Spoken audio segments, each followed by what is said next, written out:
और भी बहुत सारे लोग खड़े हुए थे। उसने दुकानदार को कई बार बुलाया, लेकिन वहां पर भीड़ इतनी थी कि दुकानदार का ध्यान उसकी तरफ गया ही नहीं। और फिर उस बच्ची को थोड़ा सा गुस्सा आया तो उसने अपनी मिट्टी की गुल्लक ले करके वहीं काउंटर पर जोर से रख दी, जिसके बाद में जो दुकानदार था और जितने भी लोग खड़े थे वो सब उस बच्ची की तरफ देखने लग गए। और फिर उस दुकानदार ने उस बच्ची से पूछा, बेटे आपको क्या चाहिए? तो वो बड़े ही भोलेपन से बोली कि मुझे एक चमत्कार चाहिए। ये सुनकर के दुकानदार को कुछ समझ नहीं आया, ना ही वहां पर जो लोग थे उनको कुछ समझ में आया, और सब उसकी तरफ देखने लग गए। फिर दुकानदार ने बोला, बेटे चमत्कार तो यहां पर नहीं मिलता है। तो बच्ची को लगा कि वो उससे झूठ बोल रहा है, तो बच्ची ने कहा कि मेरी गुल्लक में बहुत पैसे हैं, आप बताओ आपको कितने पैसे चाहिए, लेकिन मैं आज यहां से चमत्कार लेकर के ही जाऊंगी। तो वहीं काउंटर पे एक और आदमी खड़ा था, उसने उस बच्ची से पूछा कि बेटे क्यों चाहिए तुमको चमत्कार? तब उस बच्ची ने अपनी कहानी बताई कि अभी कुछ दिन पहले मेरे भाई के सर में बहुत तेज दर्द हुआ, तो मेरे पापा मम्मी उसको हॉस्पिटल ले गए। उसके बाद कई दिन तक मेरा भाई घर नहीं आया। तो मैंने कई बार अपने पापा से पूछा, लेकिन उन्होंने मुझे कुछ नहीं बताया।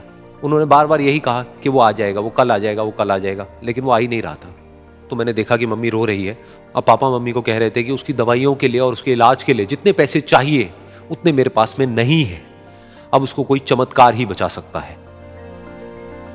तब मुझे लगा कि अगर मेरे पापा के पास में इतने पैसे नहीं भी हैं तो क्या हुआ, मेरे पास में तो है। तो मैंने जितने भी पैसे जोड़ रखे हैं वो सारे लेकर के मैं इस दवाई की दुकान पर आई।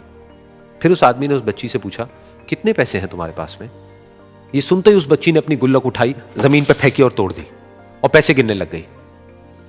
बाकी सब लोग खड़े होकर के उसको देख रहे थे। थोड़ी देर बाद उसने सारे पैसे अपने हाथ में इकट्ठे किए और बोली, मेरे पास में पूरे 19 रुपए हैं। वो जो आदमी वहां पर खड़ा था वो थोड़ा सा मुस्कुराया और बोला कि अरे तुम्हारे पास में तो पूरे पैसे हैं, इतने का ही तो आता है चमत्कार। ये सुनकर के वो बच्ची बहुत खुश हो गई और बोली कि चलो मैं आपको अपने पापा से मिलवाती हूं।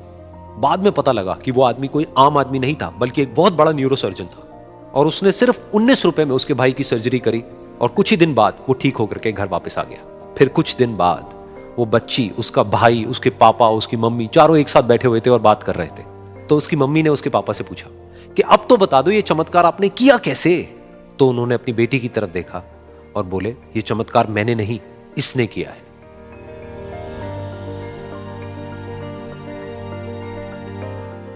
तो यहां पर एक बहुत बड़ी बात है जो हम उस छोटी सी बच्ची से सीख सकते हैं कि जिंदगी में कभी कभी ऐसा होता है कि हमको कोई रास्ता नजर नहीं आ रहा होता है और हम लोग हिम्मत हार जाते हैं। तब हमारे अंदर एक बच्चा होता है जो कोशिश करने से कभी भी पीछे नहीं हटता है। वो हार मानने को तैयार नहीं होता है क्योंकि उसको ना शब्द समझ नहीं आता है। वो बच्चा जिसके लिए कुछ भी नामुमकिन नहीं है, क्योंकि वो हर हाल में कोशिश करता ही रहता है।